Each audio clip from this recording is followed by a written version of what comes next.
Viewers, welcome to my channel. কেমন আছেন সবাই? আজকে আমি আপনাদের সাথে শেয়ার করব প্লাজো প্যান্টের বটমের একটি ইউনিক ডিজাইন।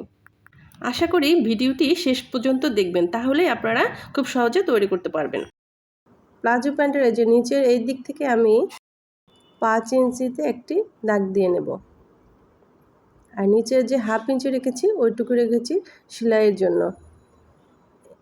এবার স্কেলের সাহায্যে আমি এই যে 1 ইঞ্চি করে যে দাগ দিয়েছিলাম সেই দাগগুলো আমি টেনে নিচ্ছি। তারপরে এই যে ভাঁজ করে একদম 2 সুতা পরিমাণ ভাঁজ করে আমি সেলাই করে নেব সবগুলো।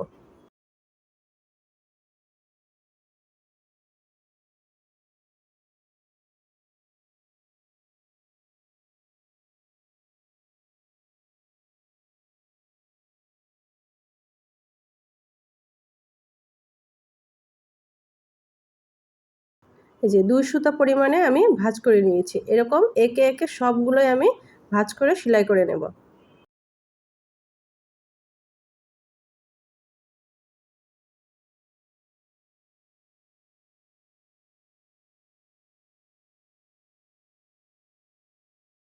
সেলাই করা শেষ।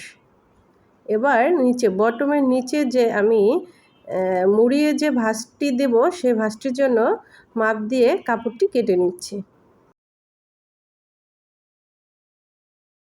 এই যে এইভাবে ডাবল ভাঁজ দিয়ে আমি নিচের বটমের ভাঁজটি করে নিলাম, এবং হাফ ইঞ্চি যে আমি এই যে দাগ দিয়ে নিয়েছি এটা হচ্ছে সেলাইয়ের জন্য। এতটুকু আমি সেলাই করে নেব।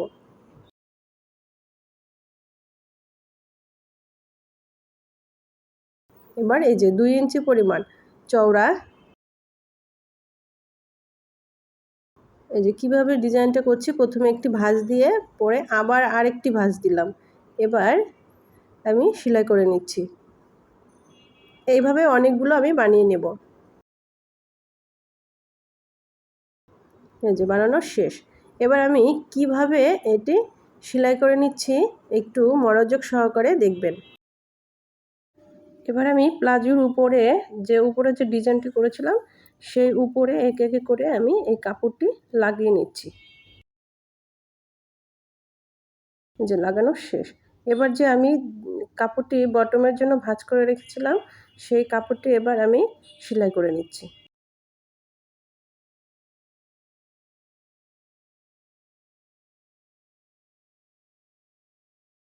সেলাই করা শেষ।